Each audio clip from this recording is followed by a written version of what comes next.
Hi, Kathryn here with circleartdesigns.net. Today on my work table, I will be working on a French Fuchsia and Midnight Black Memory Wire Bracelet and Earrings. This is project 3 from the May Bargain Bead Box series. And I say French Fuchsia because I looked this up online. The beads that I got were really not fuchsia, but they weren't salmon and they weren't pink either.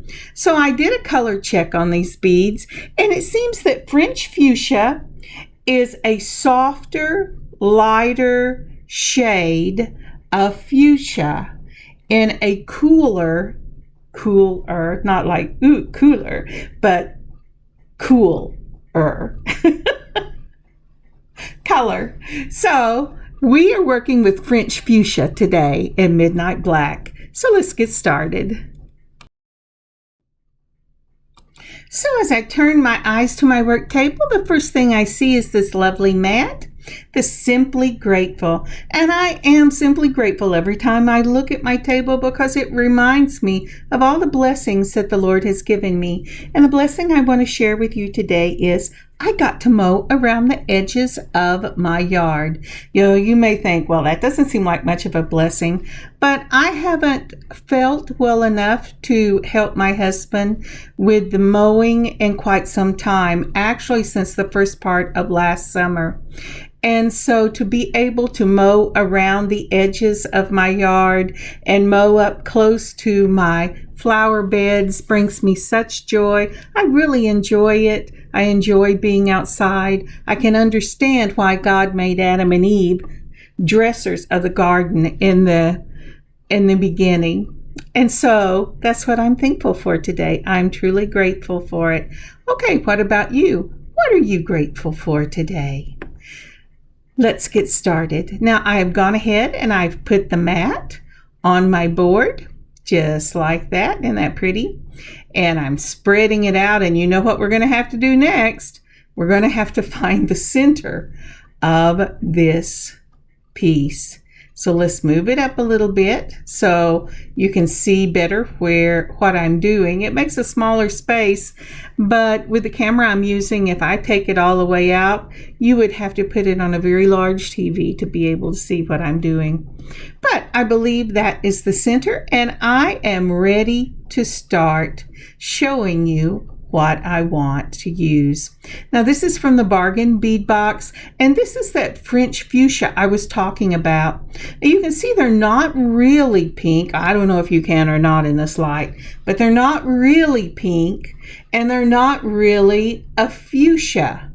But when I looked, it said there are 50 different shades of fuchsia, and the one that matched these beads closest was a French Fuchsia. Now it told me that a French Fuchsia is let me see here. So in the Bargain Bead Box list, it says that this is a 10 millimeter quartz beads in a crimson, but this is not what I think of as crimson. So when I looked it up, it says that French Fuchsia is a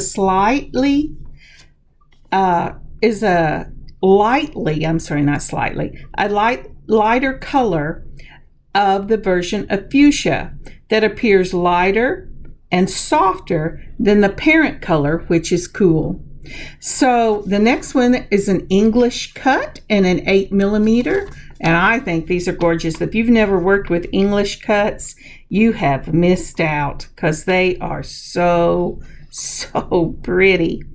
But this is a Malaysia jade or a dyed quartz as well. And I would say that these match perfectly. So if you want to call them crimson, that's great. But crimson is a darker red to me. This really, if you look it up online, looks like French Fuchsia.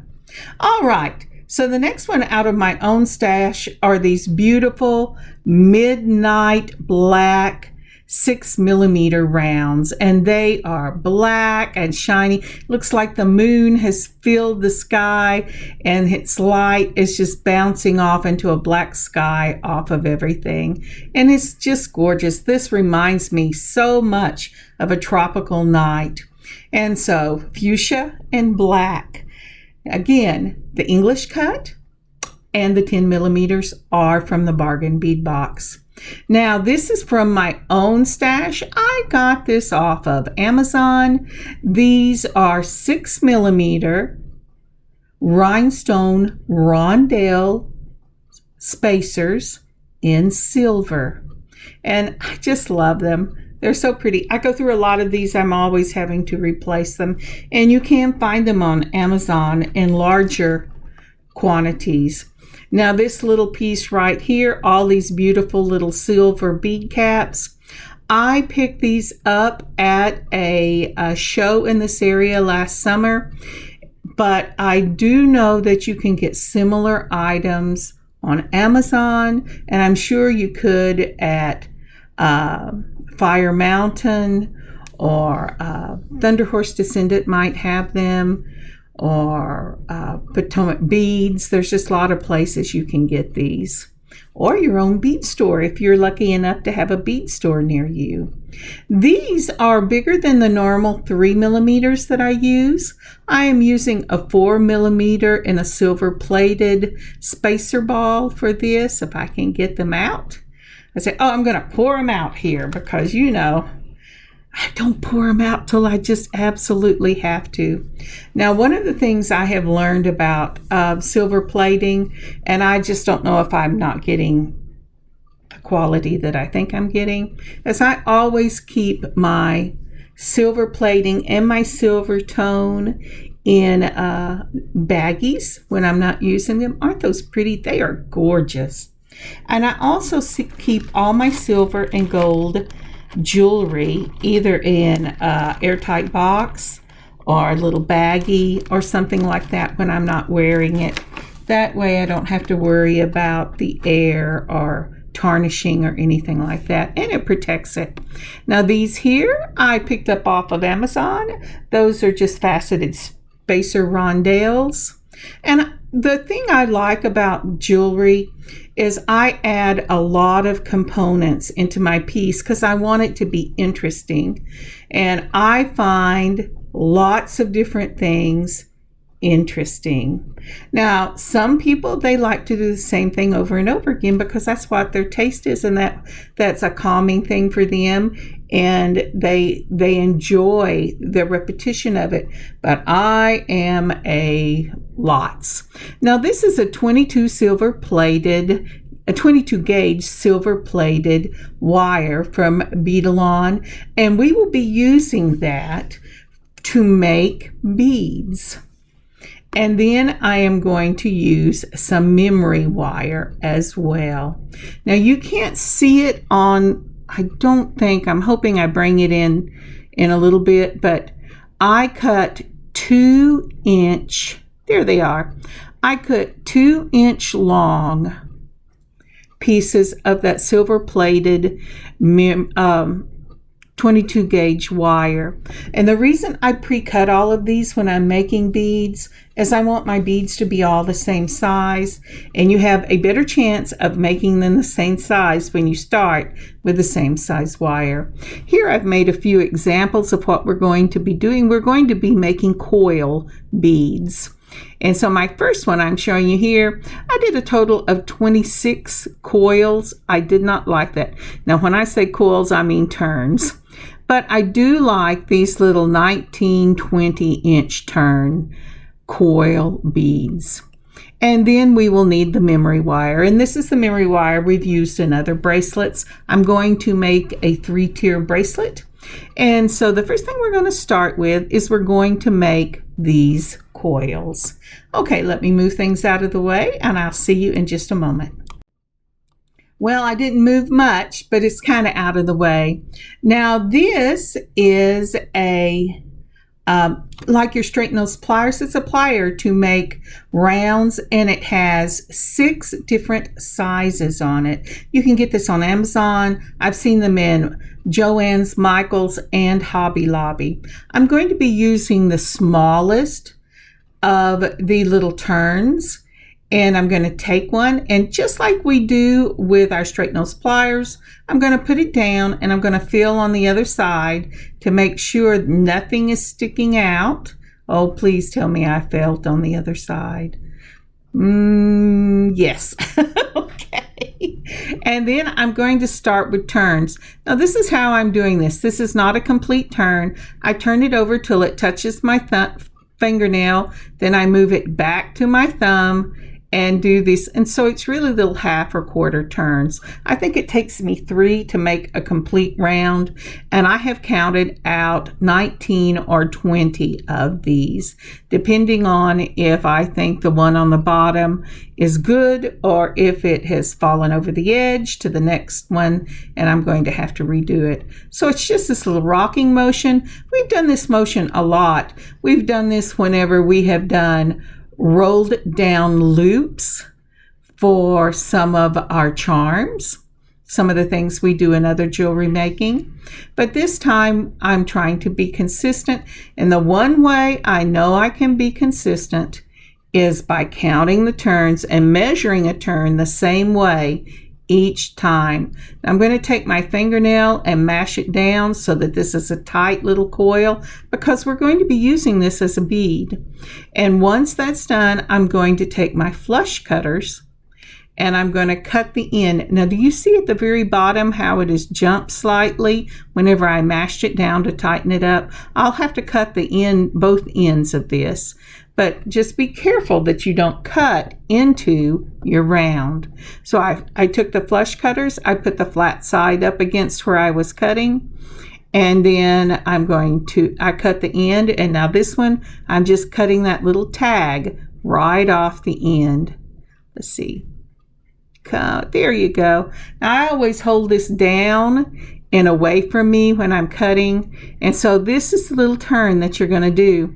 Now I had to do 12 of these for one of the rounds of bracelets, and so we're going to do it one more time, maybe 2 times. Make sure that you hold your wires together once you've cut them and that they are the same amount, the same length. Check to make sure nothing's sticking out. You don't want anything hanging on your clothes or your wrist.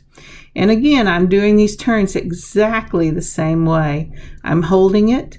I'm going to the thumb, to the finger, to the thumb, to the finger, and I'm counting that as a single round, even though I know it takes 3 to get across this. You can use any of the gauges here that you see. It depends on how big you want your turns. But I didn't want my turns much bigger than the jewelry tubing that I use. And you know, if you had something larger or longer to do this on, and I think Bead Along makes a tool to make long coils, you could actually do this and make your own tubing, a coiled tubing, to use on these memory wire bracelets or anything else you want to use it on. So now I'm checking to make sure that the other end is appropriate. Let's see here. Nope, it's the bottom. One of the things when you mash it down to compact it, usually your first loop will jump over onto the next size and you'll get a slightly bigger one. But I've cut it. It looks pretty. I like that.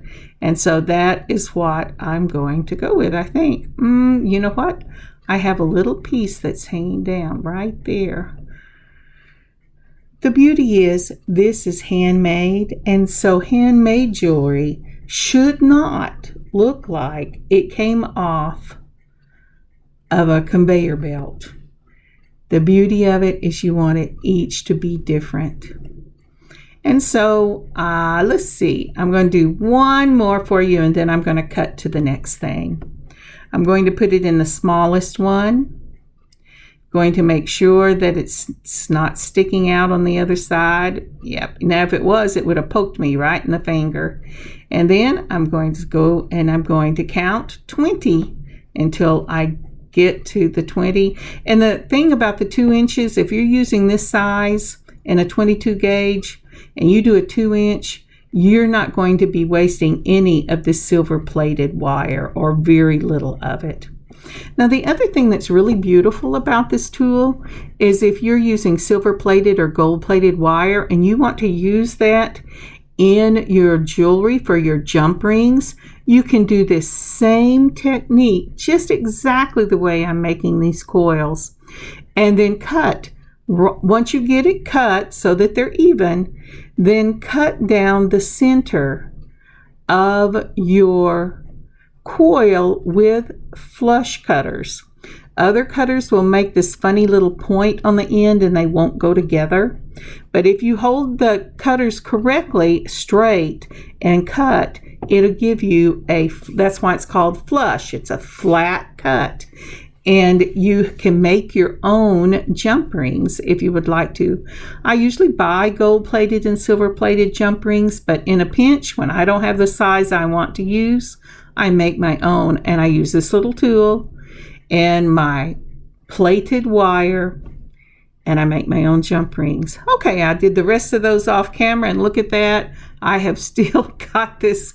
What I did was I moved the camera during the time whenever I was working on this on my own, and I have forgotten to pull it back up. I hope I pull it back up before we're finished.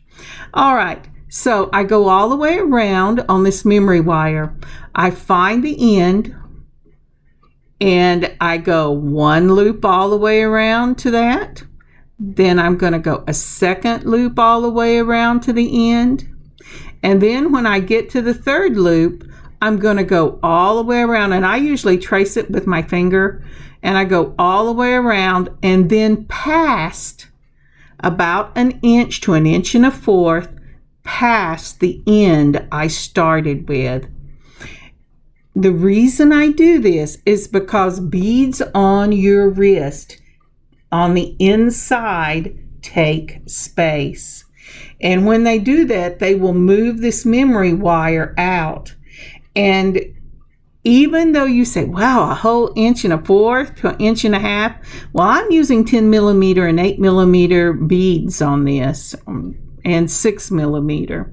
So that's a lot of space on the inside to take up. And here I'm showing you that it goes 1 1/4 inches past that first cut line. And the reason I do that now is because when I put this bracelet on my wrist and it was finished, these ends just barely, they didn't meet, even though they went past each other. Sorry, that was my phone. So the next thing we're going to do is I'm going to pull out my bead board. Oh, wait, I didn't show you this charm. I love this little clover. It's not a 4-leaf clover, it's just a clover. And I'm going to add this to this bracelet as the charm. So I have laid out my beads here on my bead board. And what I'm going to do is I'm going to decide approximately what I want each round of this bracelet to be. Now I say approximately because it is never exactly what you lay out. But I'm going to lay this out, and when I do, I will come back and I will show you what I did. Now I can also tell you that what I did, what I laid out, and what I ended up doing are different. They're not a lot different, but they are different. So I'll see you in just a moment. So I'm making 3 bracelets, and these are the 3 patterns that I tentatively laid out to see how I like them. Now I can tell you, once I looked at these, I decided that they needed more black to draw these in. My beautiful midnight black is only a 6 millimeter, and it was having a hard time contending with the other 2 beads. And so even with the silver, it still needed more black. And you'll see how I changed the pattern as I worked on it. Give yourself grace. When you lay out a pattern, it is not fixed. Use the creativity that the Lord has blessed you with. And if something does not work well, there's my phone again. Oh dear, I thought I had it on silent.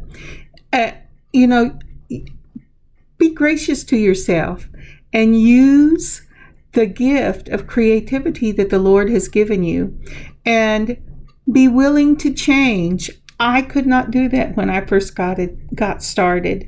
If I made a pattern, I was going to stick to it, even in the end, I didn't like it.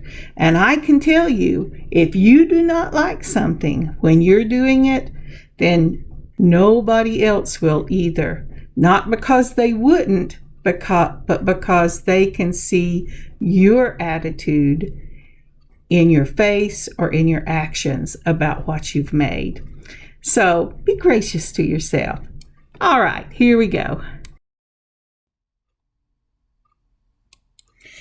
So at this point in the creative process, I'm going to put out some of my 11-0 seed beads. This is a crystal silver lined 11-0 seed bead. Now I put this out, but I decided I had enough of the silver, so I only use this as a marker. And this other is a beautiful black 11-0 seed bead in that same kind of midnight black that I have in the larger beads. And now I'm going to take my straight nose pliers and the memory wire that I cut, and we're going to make a loop. So if you haven't worked with memory wire before, take your straight nose pliers, you're going to grab them and you're going to hold them just like you did the coil, where there's nothing coming out the other end so it won't snag. And with little turns, you're going to turn it all the way down till it touches the end of the wire itself. You make a little loop. Now, I'm starting with an 11-0 crystal seed bead. Remember, this is my marker. Then I'm going to put on 2 of the black 11-0 seed beads. And I'm going to move them down. Well, actually, I will probably put something else on before, but the intention is to move them down eventually. Okay, now I have the faceted spacers. I'm adding 2 of these. Then I'm going to put on another 11-0 black seed bead. And then I'm going to put on, it jumped off. Just like that. So I have 2 11-0 seed beads and 2 rondelles. I'm sorry that my hands are shaking really bad, but part of that is it's sped up because I'm really slow. Then the 4mm spacer ball, and then one of these French Fuchsia 10mm beautiful quartz beads. Now then, once I chase it around the room a little bit, I'm going to go ahead and put on another 4mm spacer ball in that lovely silver plated spacer ball. Then I'm going to put on 2 of the black 11-0 seed beads. And then I will put on, see right there? Then I'll go ahead and put on 2 of the faceted rondelle spacers. Just like that. And let's see if I show you the finished component. There you go. So starting from the right side of the picture, we will have a crystal 11-0, a black 11-0, 2 faceted rondelle spacers, 2 black 11-0s, a 4mm silver spacer ball, the 10mm in that French Fuchsia, a 4mm spacer ball, 2 black 11-0s, 2 faceted rondelle spacers. But before we leave, would you please like and leave a comment for this video? And if you haven't already, please subscribe and hit that notification bell. It'll keep you informed of all our newest content, and it helps us so much. Thank you.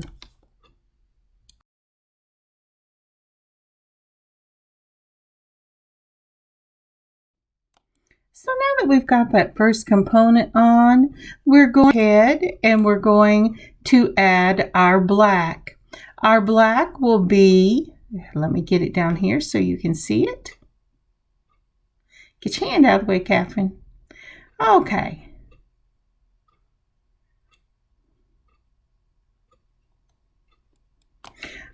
All right, so here we have it. Now on this one, it's going to be right after those two faceted rondelle spacers. We're going to put on one of the midnight black balls, and those are 6mm, and then another two of the silver faceted rondelle spacers. And that's going to be the second component in this first bracelet.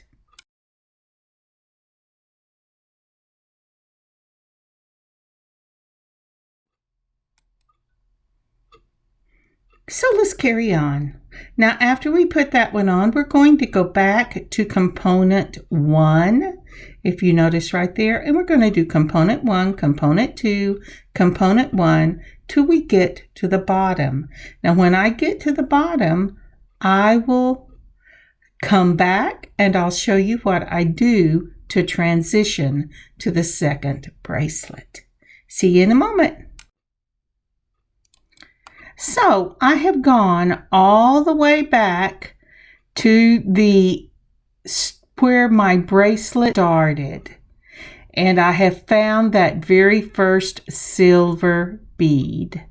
Now then, for this one, I have put on another silver bead to start that bracelet, and I'm going to start this one with a 4mm spacer ball and then a rondelle.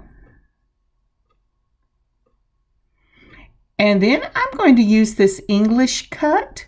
And this is, I also am calling the French Fuchsia. Now they do call it, crimson, I believe. So this one is going to be an English cut, a bead cap, the 10mm round, another bead cap. See if I can hit the right one. I want to hit the hole that's in the middle, not all these little bitty holes around it. Then another English cut. And then the faceted rondelle, your 4mm, and it should look like that. Now remember, when you get to the bottom of the bracelet and you have lined up with that first silver, you're going to put another silver on the loop you're working on. Then, and that's your silver 11/0. Then you're going to start out with a 4mm spacer ball, your faceted rondelle in the silver, an English cut, a bead cap, a 10mm round, a bead cap, another English cut, your rondelle faceted spacer, and a 4mm silver spacer ball. And that is really the only component for this middle or second bracelet. So here we go. All right, let me try and move some of these things around. I have got the stuff for the second and the third bracelet sitting out here. All right, so now that we're ready, now we ended with that silver ball. So we're going to go ahead and put on one of the faceted rondelles, another silver ball, if I can get that on there, and then one of the English cut, then a bead cap. Make sure the bead cap is facing away from the hand you're holding the bracelet on so it'll cup that bead. And then we're going to put on our 10mm and another bead cap. Then we're going to put on another spacer ball. Oh, I'm sorry, we forgot to put on the English.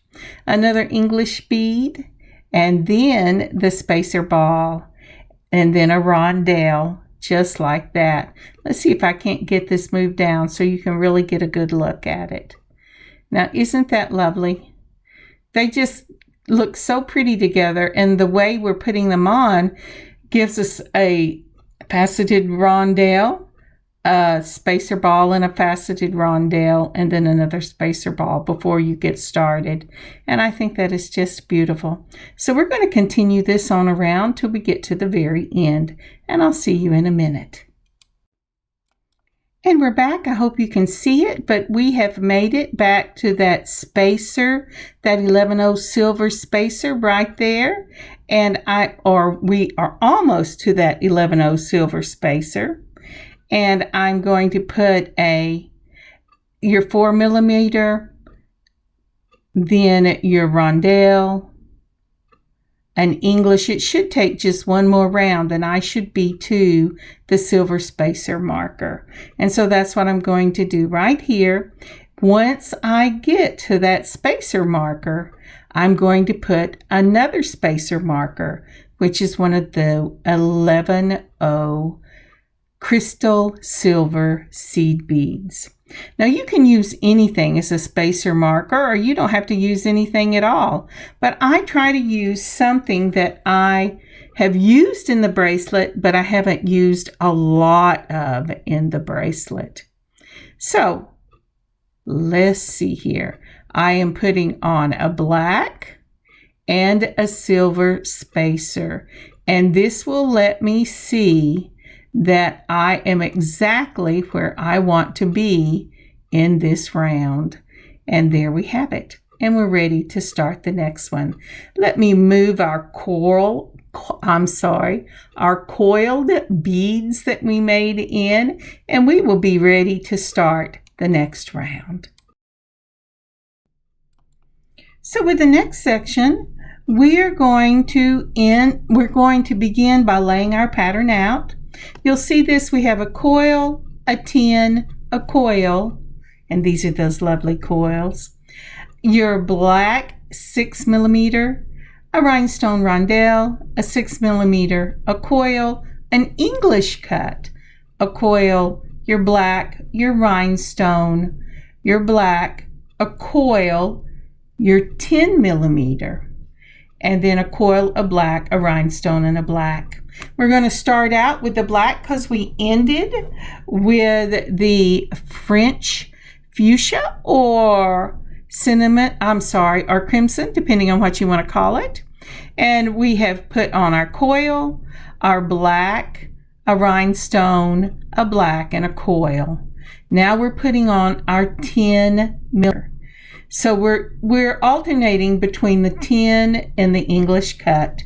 Then we're going to put on another coil bead. And we'll move these down, and it should look just like that. And if you pause, you can see where I put the silver bead to show me where I started. Then we're doing another black. We're doing a rhinestone and a black, a coil, just like that.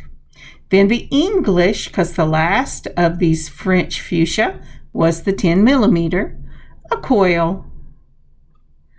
And then we're going to go on with the black, a rhinestone, a black, and a coil. And we're going to finish that pattern all the way around till we get ready to finish this bracelet. Remember, the black with the rhinestone, a 10mm with the coils, the black with the rhinestone, the English cut with the coils, and then the black with the rhinestone, and everything is separated with coils. Let's see if we can't go ahead and get this going here. So we've done that, and let's see.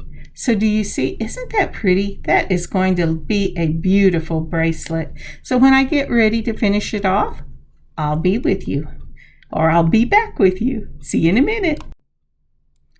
So I have finished this bracelet up, and I am putting on a silver 11/0 seed bead, so we have consistency. Isn't that pretty?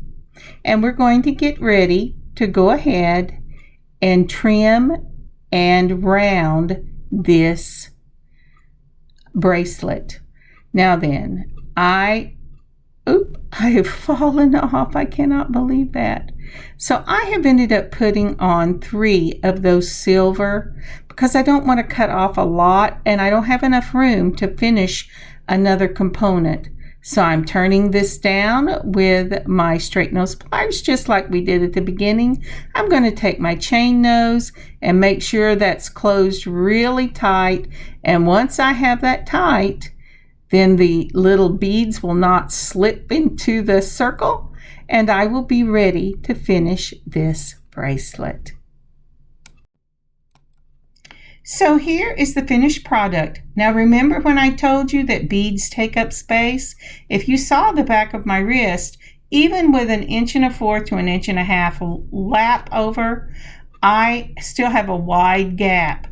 I like to put an extender chain on this with a lobster claw clasp.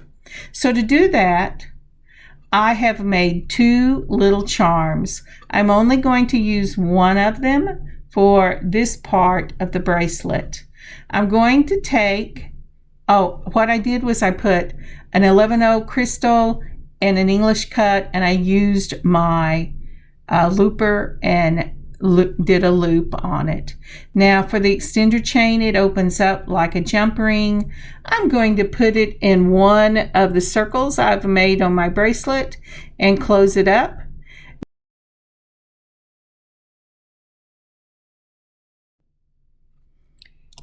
And then on the other side of the bracelet, I am going to take a jump ring. I'm going to add my lobster claw clasp, and I'm going to put that in the loop on the other side of the bracelet. Then I will have a lobster claw clasp, just like that.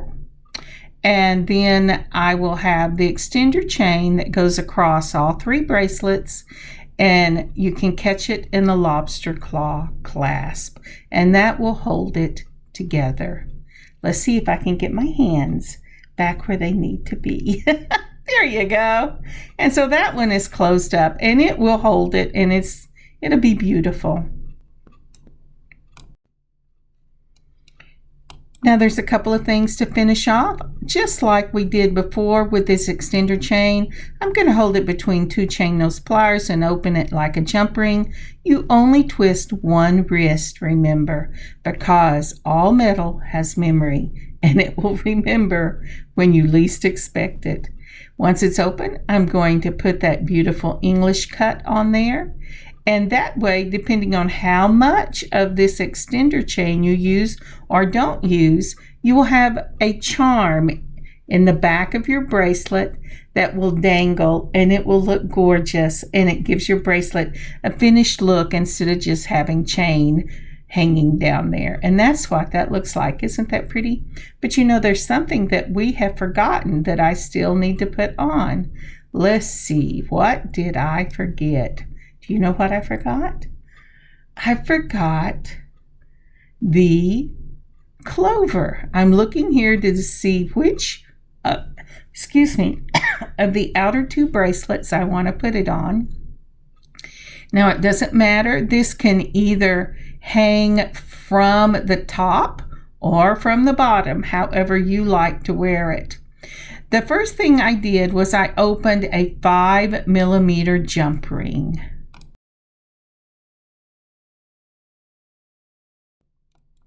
Then I added my charm and my clover onto this, and I'm deciding exactly where do I want to put this. I really wanted to put it between the 2 rondelles, but that would have needed a larger jump ring, and I thought that was just too bulky. So I'm going to hold it this way, and I'm going to put it on just like that. Now let me tell you, when I put this on, I could have left it like this, but I decided that the bead and the clover were just too close together. And so what I ended up doing was taking the clover off, putting it on its own jump ring. You can see it right here, so that even though it is hanging on the same jump ring as the charm, it has its own jump ring. And this is the finished product. Now, isn't that beautiful? I like to have them hang from the bottom. My daughter informs me most people like them to hang across from the top. So when I did pictures, and you'll see those further down, I hung it from the top. So, I turned it over and put it on the top. But isn't that lovely? Whether it's on the top or the bottom, I think it's gorgeous. And this is a beautiful, beautiful piece. This will be part of our Tropical Dream collection. I think it reminds me of a tropical night. It's just amazing.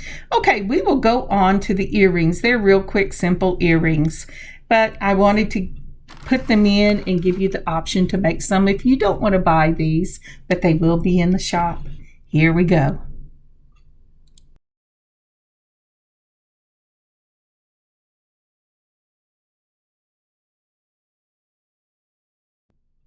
Sorry if my voice is beginning to feel scratchy. I've been doing this for a long time now, and I forgot to bring me some water. So we start off with a 2-inch head pin.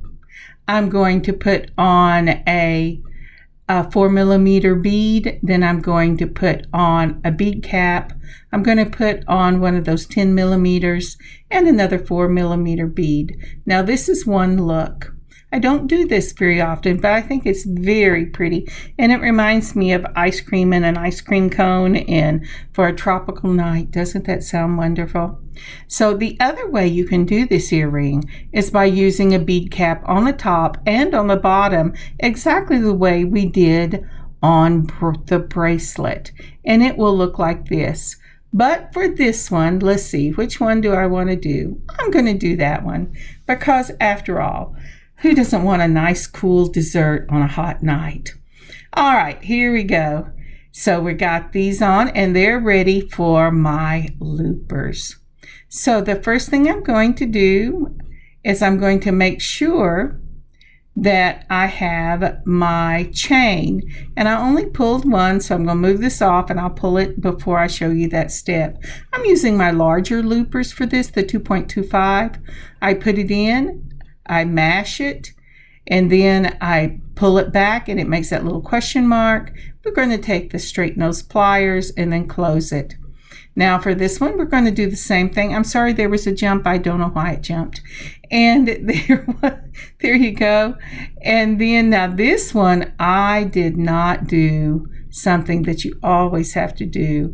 I did not pull it down all the way to the bottom before I mashed it, and I had to put this on another of my straight nose of my head pins, but it finishes out the same way. And now I have 2 pieces of chain.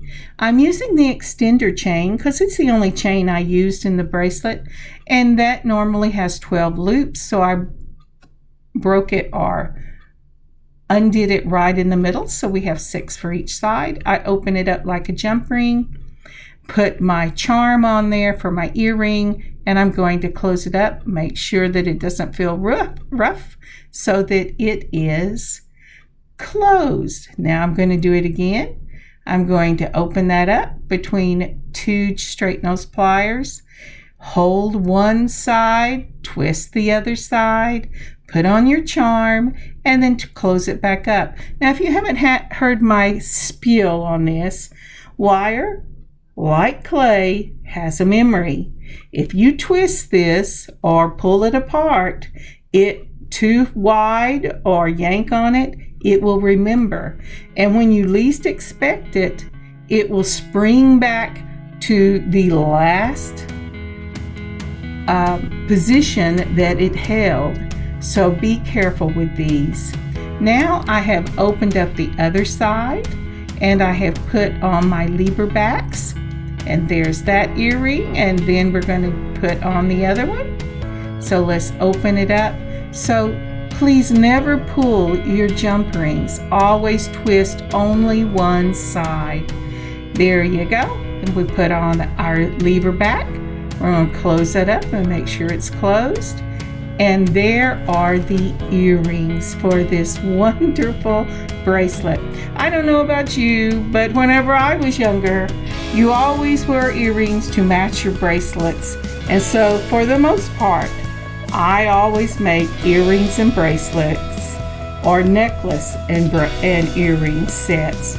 Now, if you go back to my mother's time, which I'm not going to tell you how long ago that was, she always had earring, bracelet, and necklace to match. But I don't see that very much anymore. So there you have it. Doesn't it have a beautiful swing on it? I have had so much fun making these. I just love them. That is gorgeous. Just gorgeous. The wonderful thing about putting a extender on this bracelet is if it has to extend out further, you still have that chain that allows it to extend out on your wrist and make it bigger than just the diameter of the piece. Now, isn't that a beautiful set? And see, I put the clover at the top this time. So if you go back and look, you can see how it looks at the top or how it looks at the bottom. But these are just lovely. I love, love, love this piece. Thank you so much for joining me today. I have put pictures at the back. I have had so much fun doing this piece or this set. I hope you've had fun watching.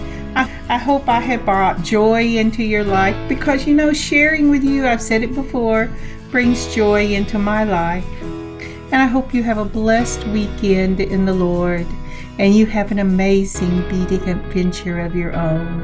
God bless y'all. This will be up in the shop at circleartdesigns.net. And I will see you next week. Bye, y'all.